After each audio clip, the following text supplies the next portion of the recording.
हमारे ब्रज में के लाला तू भगवान है। ठाकुर जी बोले काय को मधुमंगल तू ये काय को पूछ रहा हो? बोले ना हमने ऐसी सुनी है कि जब गर्गाचार्य जी आए ना तो वो कह के गए कि यशोदा मैया तुम्हारो लाला नारायण समान गुण ही है, और तेरी हरकतन ते हुए ऐसा लगे कि तू कहीं भगवान तो ना है। तो ठाकुर जी धीमे से बोल जाते हैं, बोले मधुमंगल एक बात बताऊं? बोले कहा मैं जय जय ही हूं, मैं भगवान ही हूं। तू सांची भगवान है? बोले हाँ। लाला मैं सबन ने बता दूं कि तू भगवान है? ठाकुर जी बोले हाँ बताया। मधुमंगल गयो, सबरे सखान में हल्ला मचाया। बोले तुम्हें एक बात बताऊं? बोले कहा हमारो जो लाला है ना, बोले हाँ जी भगवान है।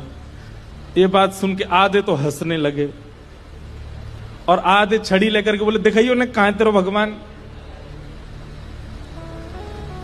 ठाकुर जी निकल के आए कुंज से, आज बड़ी अदा से निकल के आए। ए मधुमंगल सीताम प्रणाम करो, हम भगवान हैं। नहीं मानते, नहीं स्वीकार करते। एक दिन ऐसी लीला भागवत में आती है कि एक बार जागरण हुआ, ब्रज में जागरण कराया नंद बाबा ने। जागरण का मतलब है पूरी रात जग करके अपने इष्ट का स्मरण करना, वो जागरण है। रात भर जागरण चला।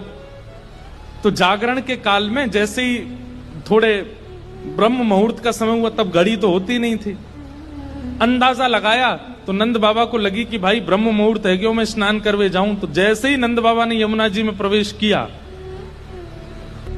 क्योंकि अब तो नहीं ऐसा होता पर नदियों में भी स्नान करने का समय होता है।